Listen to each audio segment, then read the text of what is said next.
Olá, bem-vindo ao canal Livro Aberto. Estamos iniciando hoje os comentários das lições bíblicas da editora Betel, referente ao segundo trimestre de 2024. O nosso tema de hoje é Ordenança para crer e descer as águas batismais. O texto bíblico está em Mateus capítulo 3, versículos de 12 ao 17. O meu objetivo ao fazer esse comentário é mostrar que o batismo nas águas é um sacramento ordenado nas Escrituras, mostrar o seu simbolismo, sua forma e sua fórmula de realização e características de quem pode ser batizado. E eu quero começar dizendo que o batismo nas águas, como nós o praticamos hoje, é um ato simbólico. Mas não é um ato simbólico sem sentido, ele é um ato simbólico que o candidato evidencia o seu arrependimento dos pecados e o novo nascimento que ele experimentou após aceitar Jesus como seu Senhor e seu Salvador. E, embora o batismo por si só não salve, o batismo não salva uma pessoa só porque ela é batizada, sua aceitação é uma demonstração pública de que o batizando está disposto a cumprir as exigências bíblicas a fim de evidenciar a sua nova situação de salvo diante de Deus, da igreja na qual ele será batizado e diante da própria sociedade. Então o batismo é algo muito mais significativo do que simplesmente passar por um ato simbólico, um rito, por assim dizer, onde ele estaria ingressando a partir dali no rol de membros de uma determinada igreja. Agora, como se trata de um ato simbólico, o fato de não ser realizado na vida de um novo convertido não impede que essa pessoa tenha se arrependido e tenha de fato mudado a sua conduta, crido no Senhor Jesus como seu Senhor e Salvador, seja salva. Nós temos exemplos nas Escrituras de pessoas que não passaram pelo batismo nas águas e, evidentemente, essas pessoas foram salvas. E nós temos também alguns exemplos nas igrejas atuais em que as pessoas que aceitaram Jesus por várias circunstâncias não tiveram como ser batizadas. Algumas delas porque aceitaram Jesus dentro de um hospital, estando já numa doença terminal, outros por outros motivos, por outras razões, e inclusive algumas pessoas, como nas nossas igrejas, nós só batizamos pessoas ou solteiras ou casadas, e os solteiros aí inclui os divorciados, evidentemente. O fato de uma pessoa aceitar Jesus nas nossas igrejas e até que ela se defina com relação ao seu estado civil, se ela viver uma união estável, por exemplo, ela não será batizada. Mas se porventura, nesse intervalo de tempo, essa pessoa for recolhida para a glória eterna, ela seguirá salva, independentemente do batismo que ela não participou. Mas o fato de ela ter arrependido de seus pecados, nascido de novo na presença de Deus, é o suficiente para que ela possa desfrutar da eternidade ao lado do Senhor. Aspecto também relevante é que não existe uma única forma ou fórmula do batismo. Quanto à forma, pode ser por imersão ou por aspersão e até por outras maneiras. Não é só a imersão e a aspersão que são forma de realizar o batismo. Existem outras ainda. As mais comuns no meio evangélico é exatamente a imersão e a aspersão. Agora, veja, e de acordo com as denominações religiosas, isso aí pode ser aplicado de uma ou de outra maneira. Quanto à fórmula, o batismo também sofre alterações. Os unicistas, por exemplo, batizam apenas em nome do Pai. Mas nós, os pentecostais, os neopentecostais e a maioria das outras igrejas evangélicas batizam pela fórmula que está em Mateus capítulo 28, versículo 19, que diz, portanto, Vão, façam discípulo de todas as nações, batizando-as em nome do Pai, do Filho e do Espírito Santo. Essa é a fórmula pela qual nós batizamos. Eu vou adotar, como tenho feito nos demais comentários da Escola Bíblica Dominical, a divisão do tema da lição em 3 tópicos, mas acrescentando ainda as nossas aplicações. E eu quero começar falando que quais são as ordenanças para o batismo nas águas. Veja, embora não seja um ato simbólico indispensável para a salvação de uma pessoa, o batismo nas águas está amplamente previsto nas Escrituras. E, mais do que previsto, há uma ordenança de fato para que as pessoas sejam batizadas. Como em Mateus, que eu acabei de ler, capítulo 28, versículos 19 e 20, que diz: portanto, ide e ensinai todas as nações, batizando-as em nome do Pai, do Filho e do Espírito Santo, ensinando-as a guardar todas as coisas que eu vos tenho mandado. Essa é uma das ordenanças principais com relação ao batismo. Agora veja que, além de conduzir o novo convertido ao batismo, a igreja deve ter o cuidado de ensinar ou discipular corretamente aquela pessoa de acordo com as ordenanças e princípios bíblicos. É um erro quando nós simplesmente nos preocupamos em levar o candidato às águas sem que ele tenha sido primeiro discipulado. Claro, o discipulado não se encerra no batismo. Ele continua até que aquele novo convertido, que se tornou membro da igreja, adquira o mínimo de maturidade e de independência para caminhar a sua vida, a sua nova etapa de vida na presença de Deus sozinho. Mas o que nós precisamos fazer é, de fato, ensinar. Marcos capítulo 16, versículos 15 e 16 diz: e disse-lhes: ide por todo o mundo, pregai o evangelho a toda criatura. Quem crer e for batizado será salvo, mas quem não crer será condenado. Então veja que nesta passagem aparece implicitamente a necessidade de se batizar. Agora, essa é uma condição de exceção, eu diria, que seria o caso de uma pessoa que, estando na igreja, consciente da necessidade do batismo, tendo todas as possibilidades de fazê-lo, se nega a realizar. Eu conheço um pastor, aliás, um pastor muito amigo meu, que na igreja dele o procedimento é o seguinte: todo adolescente, seja os que vêm para a igreja depois de adolescente, ou os que nascem na igreja, filhos de família já membros da igreja, todos eles, quando atingem uma determinada idade, devem optar pelo batismo. Caso não optem pelo batismo, eles podem até continuar na igreja, mas não mais participarão de nenhuma atividade até que se decidam se batizar. Pode até parecer um ato legalista, mas é uma forma que ele tem de dizer: olha, o batismo é importante na sua vida espiritual. E eu concordo plenamente com esse pastor. A partir de determinado tempo que a pessoa está na igreja e ela opta por não se batizar, a responsabilidade de sua vida espiritual está nas suas mãos. É uma escolha que ela está fazendo. Então, é nesse sentido que Marcos diz que quem crer e for batizado será salvo, e quem não crer será condenado. O não crer aqui tem mais sentido de não obedecer à ordenança que está prescrita na palavra de Deus. Então veja que é importante o batismo nas águas para todas as pessoas. Em Atos capítulo 2, versículo 38, no dia de Pentecostes, Pedro fez um discurso e após o discurso ele foi questionado sobre o que deveriam fazer. E ele disse: arrependam-se cada um de vocês e seja batizado em nome de Jesus Cristo para perdão dos seus pecados e receberão o dom do Espírito Santo.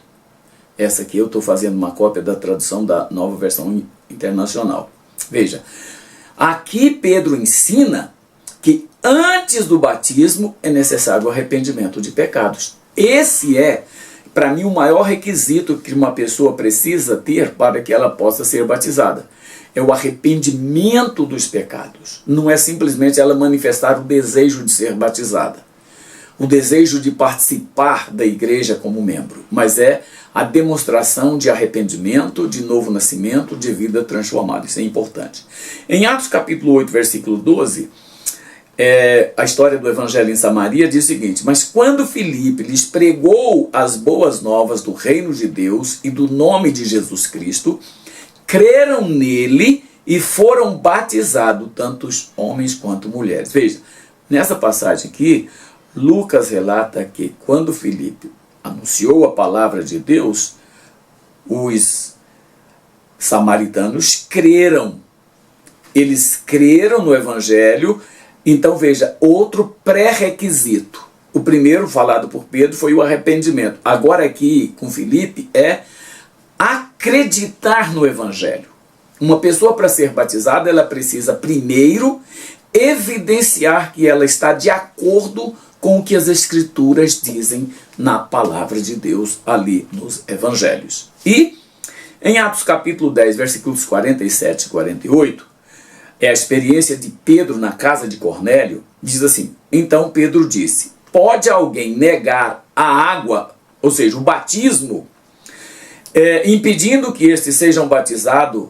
Eles receberam o batismo, eles receberam o Espírito Santo como nós. Assim, mandou batizá-los em nome de Jesus Cristo. Então, pediram a Pedro que ficasse com eles alguns dias. Então veja, duas coisas interessantes aqui. Nessa passagem diz que eles foram batizados em nome de Jesus.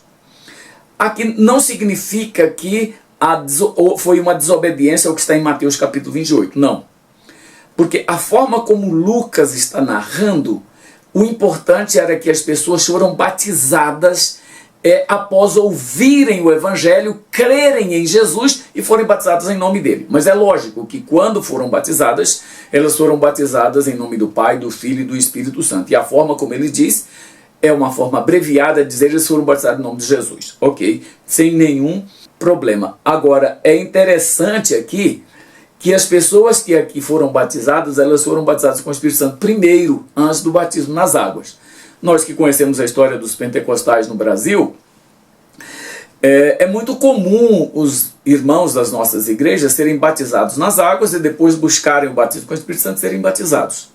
Coincidentemente, alguns são batizados antes de descerem as águas. Mas o mais comum é que as pessoas sejam batizadas com o Espírito Santo depois do batismo nas águas. E aqui Pedro diz o seguinte: como que a gente pode negar o batismo a essas pessoas que receberam como nós o Espírito Santo? Então são coisas bastante interessantes. Agora, veja que em Marcos capítulo 16, versículos 15 e 16, quando ele fala: ide por todo mundo, pregai o evangelho a toda criatura, quem crer e for salvo, e for batizado será salvo, mas quem não crer será condenado. Como eu disse, nesta passagem fica implícita a necessidade do batismo nas águas, a fim de dar continuidade no processo de transformação após a aceitação do evangelho. É aquilo que eu disse. A pessoa está na igreja, tem condições de ser batizada, pode ser batizada e ela se recusa a se batizar. É uma escolha pessoal. Nesse caso aqui é complicado. Agora, na casa de Cornélio, em Atos 10, fica implícita também que havia condições para a realização do batismo nas águas. E ali Pedro não teve dúvida nenhuma, foi o batismo quase imediato após a conversão daquelas pessoas. E aí está uma outra questão que a gente deve observar com relação ao batismo. Algumas igrejas determinam que uma pessoa que aceita Jesus precisa passar por um período de tantos meses se preparando para o batismo. Na igreja primitiva, essa experiência ocorria imediatamente após a conversão. Foi assim no caso de Filipe e Eunuco, foi assim na casa de Cornélio, foi assim quando Paulo encontrou com os irmãos também, e lá batizou aqueles irmãos. Enfim, o batismo nas águas independe do prazo de tempo que a pessoa está na igreja, mas sim da demonstração de uma atitude de mudança. Veja, Pedro considerou que o batismo com o Espírito Santo daquelas pessoas era uma evidência de que eles haviam tomado uma atitude de mudança nas suas vidas. Então, Pedro, por isso, não negou o batismo a eles de forma nenhuma. Da mesma forma foi o caso de Filipe. Quando o eunuco ouviu a palavra e ele começou a perguntar, e Filipe anunciou o evangelho e falou certamente da necessidade do batismo, e quando eles estavam andando, o eunuco, olhando as águas, ele disse: aqui estão as águas, o que impede de eu ser batizado? Filipe falou assim: você crê? Creio. Então pronto, desceram as águas. Essa expressão, eu creio, significava que ele estava de acordo com tudo aquilo que Filipe havia falado para ele durante aquela curta caminhada que eles tiveram ali naquela estrada. Então veja, juntamente com a ordenança do batismo, está implícita também o significado dessa ordenança. Primeiro, evidenciar o arrependimento. Não é, aqui fica também uma lição para a gente, não é pelo batismo nas águas que as pessoas devem se tornar membros das nossas igrejas, como nós hoje fazemos. Mas é pela demonstração de arrependimento sincero. Como dizem alguns, as nossas igrejas estão abrindo as portas do batismo para as pessoas entrarem para dentro, mas não têm tido cuidado de evidenciar, de abrir a porta do arrependimento, claro, para que essas pessoas entrem por ela, pela porta do arrependimento e não pela porta do batismo. Além disso, o batismo nas águas também ele evidencia o novo nascimento. O novo nascimento ele é uma consequência do arrependimento que a pessoa demonstra após crer em Jesus Cristo e arrepender-se dos seus pecados. Como consequência disso, ocorre a regeneração. Aquela lavagem que a pessoa sofre, aquela transformação que a pessoa sofre, e ela passa pelo que nós chamamos de novo nascimento. O novo nascimento é uma característica clara de uma pessoa que está transformada, que está mudada, que está pronta para fazer parte da família do povo de Deus e entrar como membro das nossas igrejas. Além do mais, o batismo também ele é um testemunho público. Uma pessoa que se batiza, ela está dizendo para todo mundo o seguinte: eu estou disposto a obedecer aos mandamentos e aos princípios bíblicos na minha nova jornada de vida. E a partir dali, ela de fato precisa deixar evidente esse tipo de conduta que passa a vigorar na sua vida a partir dali. O tópico número 2 da nossa lição de hoje, eu quero falar sobre requisitos importantes para que o novo convertido seja batizado nas águas. Não é simplesmente uma pessoa dizer eu quero. Ou não é simplesmente ela responder sim, eu, ao ser convidada para participar do batismo. Para que uma pessoa seja batizada, é necessário algumas demonstrações claras para quem está discipulando aquela pessoa. Primeiro, ter nascido de novo. Como eu acabei de falar, o novo nascimento é essencial para que uma pessoa possa fazer parte do povo de Deus. Paulo, escrevendo aos Gálatas, tem 3 versículos que são assim profundamente significativos com relação a essa questão de ter nascido de novo. Primeiro, Gálatas 2:20, ele diz assim: estou crucificado com Cristo, e vivo não mais eu, mas Cristo vive em mim. Essa é a primeira afirmação. Não mais vivo eu, mas Cristo vive em mim. Então eu posso ser batizado. A segunda está em Gálatas capítulo 5, versículo 24, que diz: e os que são de Cristo, ou seja, aqueles que já se decidiram por Cristo, crucificaram a carne com suas paixões e concupiscências. A gente sabe muito bem que a palavra concupiscência significa propensão para o pecado, desejo de pecar. E o que Paulo está dizendo aqui, que os que já aceitaram a Cristo, crucificaram a carne com as suas paixões e concupiscências. Ele vai ser tentado? Vai. Ele vai ser provocado a pecar? Vai. Mas ele já crucificou esse desejo e ele, portanto, tem mais facilidade de manter uma vida de pureza, de santidade na presença de Deus. E ainda Paulo dizendo aos Gálatas, capítulo 6, versículo 14, ele diz assim: Mas longe de mim esteja gloriar-me a não ser na cruz de nosso Senhor Jesus Cristo, pela qual o mundo está crucificado para mim e eu para o mundo. Ou seja, não há mais nenhuma relação entre o novo convertido e o mundo, entre o cristão e o mundo. Ele precisa demonstrar isso. Isso significa novo nascimento. Além disso, ele precisa demonstrar disposição para se submeter aos ensinamentos bíblicos e à autoridade pastoral sob a qual estará, conforme, claro, determina a palavra de Deus. Veja, Hebreus capítulo 13, versículo 17 diz assim: obedecei a vossos pastores e sujeitai-vos a eles, porque velam por vossa alma como aqueles que hão de dar conta delas. Então veja, há uma necessidade de que o novo convertido evidencie que ele está disposto a obedecer àquilo que está prescrito na palavra de Deus e mais, a obedecer às diretrizes da sua igreja. Eu, pessoalmente, quando faço o batismo, é uma pergunta que eu não abro mão de fazer para aquelas pessoas que eu vou batizar.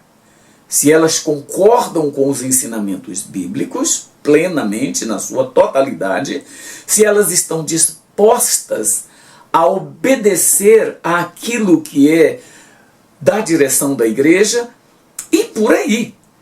Se esta pessoa titubear e ficar na dúvida se ela fará ou não qualquer dessas coisas que a gente perguntar, essa pessoa precisa de mais orientação. Ela não deve ser batizada se ela não estiver convicta de que é importante fazer isso. Eu já vi muita gente ser batizada sem ter esse tipo de convicção e o resultado é que muitos, mas muitos deles não permanecem na igreja. Então nós precisamos ter cuidado com isso. Uma terceira característica ainda é que ele precisa ter disposição para crescer na graça e no conhecimento. O cristão ele não pode ser uma pessoa passiva, parada. Ele tem que crescer, ele tem que movimentar-se. Pedro, na sua segunda carta, ele diz assim, antes cresçam na graça e no conhecimento. Crescer na graça é você crescer na sua comunhão com Deus, na sua intimidade com Deus, no seu relacionamento com Deus. E crescer em conhecimento é você dominar o que a palavra de Deus nos ensina. É você viver, é você saber se conduzir de acordo com o que a palavra de Deus ensina. Isso é crescer no conhecimento. E tanto o crescimento na graça quanto o crescimento no conhecimento são importantes. Tanto que Pedro associa os dois, crescer na graça e no conhecimento. Nós precisamos ter muito cuidado com esse tipo de coisa também dentro das nossas igrejas, a fim de que não venhamos batizar pessoas que estão ali simplesmente numa vida de marasmo, não querem nada com nada e estão ali simplesmente porque tem alguma coisa que as atrai dentro da igreja. Nós precisamos ter cuidado com isso. Ainda uma quarta característica é desenvolver o hábito de estudar a palavra de Deus. Aí você pergunta, mas antes do batismo? Claro.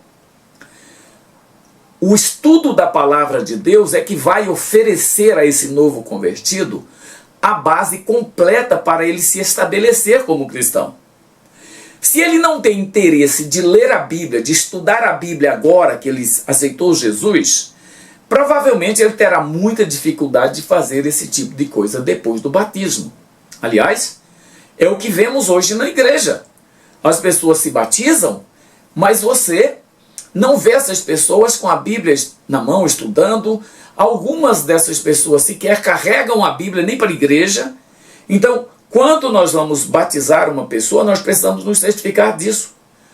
Você gosta de estudar a palavra de Deus? Você gosta de estudar a Bíblia? Parece um legalismo, mas é um legalismo que vai fundamentar a vida dele. Porque nós estamos vivendo uma geração de pessoas que não conhecem a Bíblia. Membros das igrejas que estão nas igrejas há um bom tempo e que não conhecem a palavra de Deus. Isso é grave e nós precisamos impedir isso. Como? Falando para essas pessoas estudarem a Bíblia antes do seu batismo. Quem discipula pessoas na igreja para o batismo precisa desenvolver nelas o hábito do estudo da Bíblia. Não podemos esquecer disso. Uma quinta característica que eu quero destacar aqui é o interesse desta pessoa que vai se batizar em investir tempo em oração.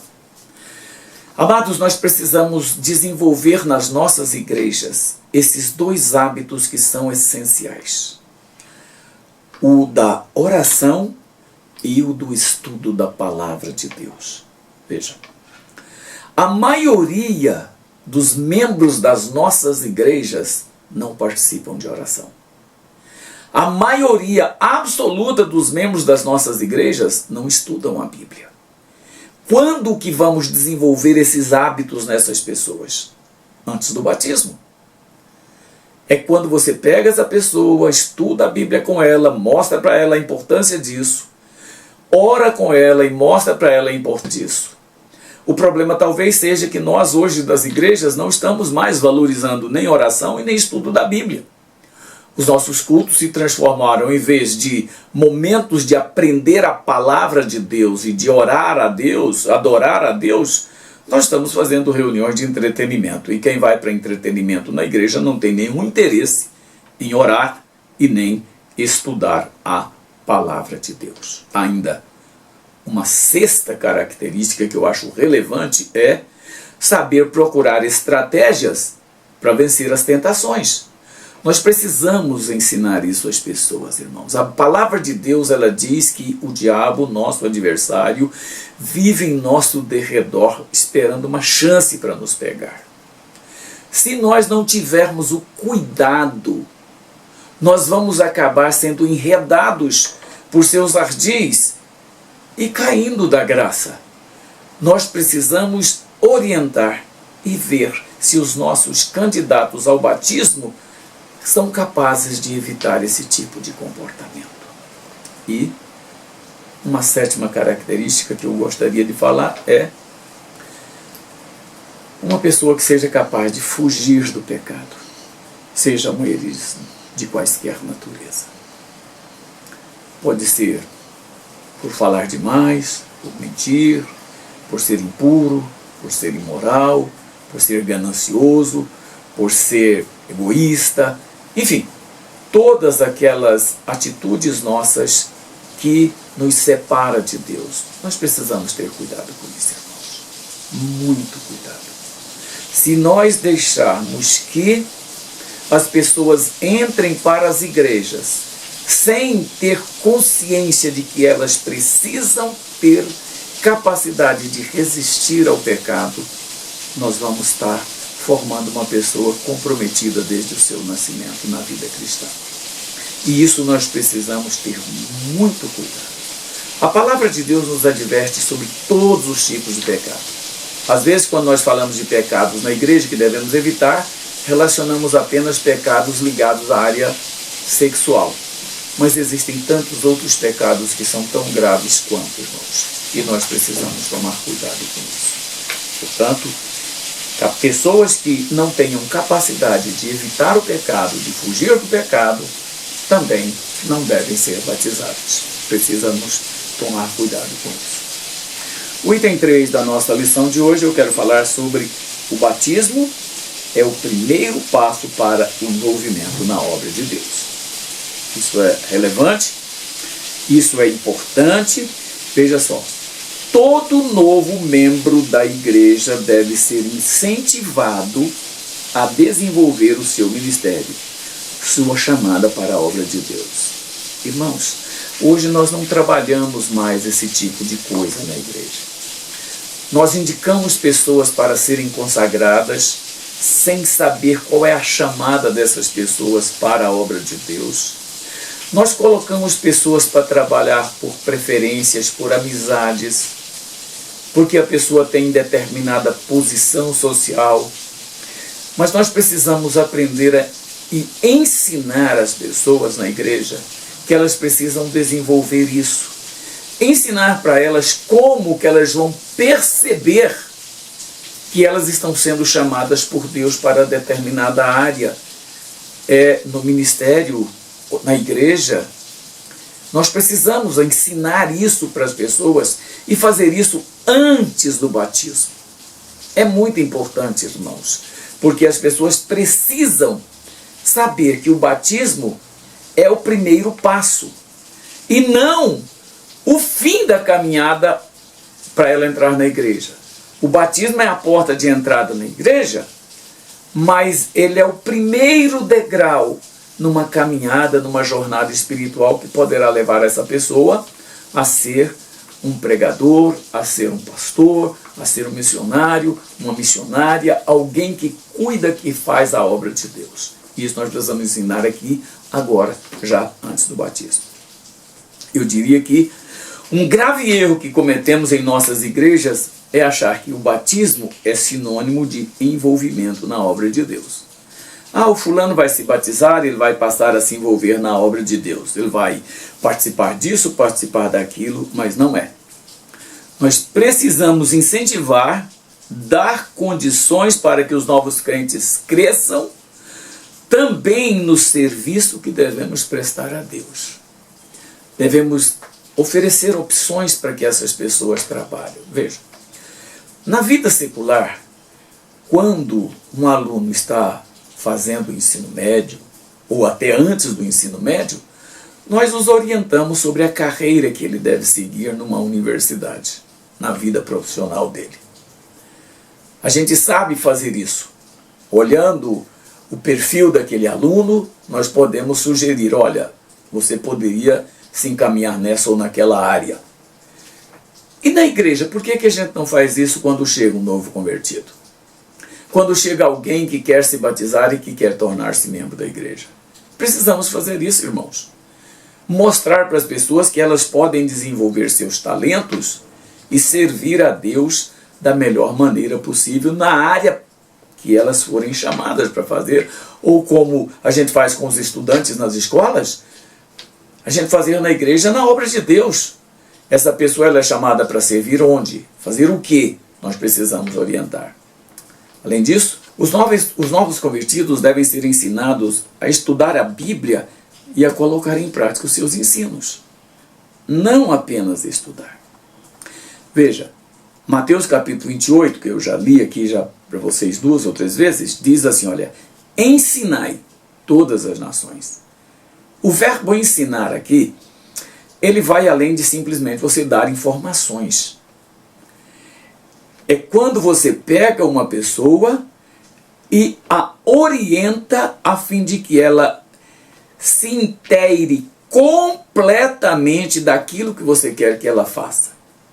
A aprendizagem decorrente desse tipo de ensino na vida de uma pessoa, nas nossas vidas, precisa ser uma aprendizagem significativa, dinâmica, e não algo mecânico. Não adianta nada você ensinar para um novo convertido que a Bíblia tem 66 livros, que são 39 no Velho Testamento, 27 no Novo, e que tem evangelhos, tem o livro de Atos, tem cartas, tem até o livro de Apocalipse, etc. e tal. Mas se essa pessoa não souber aplicar esses ensinos, o que ela estudar na Bíblia é a sua vida. E nós precisamos ensinar isso para as pessoas. Veja. Mesmo o Evangelho de Mateus, Jesus falou, ensinando-as a guardar todas as coisas que eu vos tenho mandado. Ou seja, uma pessoa que desce às águas, ela deve estar consciente do que ela precisa se submeter. Claro que vai ser gradativo esse crescimento, vai ser gradativo esse envolvimento, mas nós não podemos estar como nós estamos hoje, irmãos, com membros nas nossas igrejas, com anos de batismo, e que até hoje parecem muito mais novos convertidos, por conta da nossa falha nesse aspecto. Veja aqui, ensinar todas as coisas que eu vos tenho mandado. Que eu diria, um dos maiores problemas em nossas igrejas hoje é a imaturidade das pessoas. E a imaturidade na vida espiritual é da ocorrência de quê? Da falta de conhecimento da palavra. Da falta de vivência de acordo com a palavra. Isso traz imaturidade, isso traz postura incoerente, inconveniente, e nós precisamos evitar que isso aconteça. A igreja precisa formar discípulos que formem discípulos. Veja, Paulo escrevendo a Timóteo, ele diz o seguinte, olha, 2 Timóteo capítulo 2, versículo 2. E o que de mim, entre muitas testemunhas ouviste, confia a homens fiéis, que sejam idôneos para também ensinarem a outros. O crescimento da igreja só se dá a partir do envolvimento de todos os seus membros no processo de conquista de novas pessoas que não fazem parte de nenhuma igreja. As nossas igrejas não crescem enquanto nós só estamos recebendo membros de outras igrejas. Para a igreja crescer, ela precisa conquistar aqueles que estão perdidos lá fora. Veja o que o apóstolo Paulo diz, Romanos capítulo 15, versículo 10. E desta maneira me esforcei por anunciar o evangelho, não onde Cristo houvera sido nomeado, para não edificar sobre fundamento alheio. No outro lugar ele fala assim, olha, eu não ouso dizer nada para vocês que Cristo por mim não tenha feito.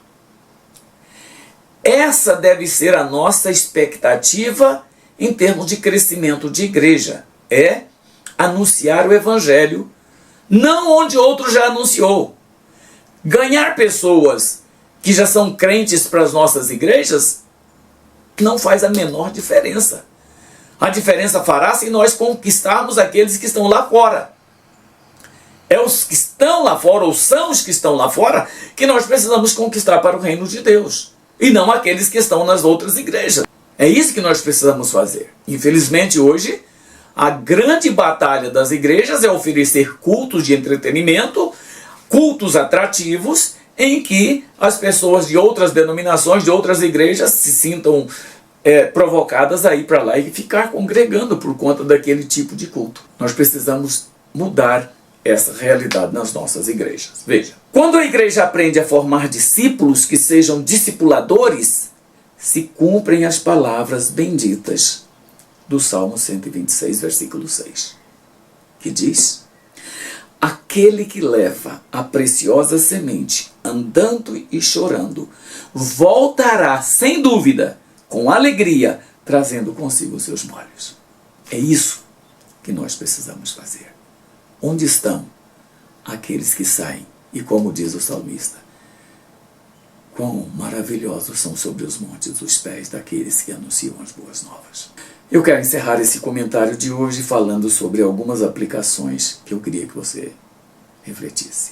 Primeira, embora o batismo não seja garantia de salvação, é importante para que o novo convertido se envolva na igreja, participando de todas as suas atividades.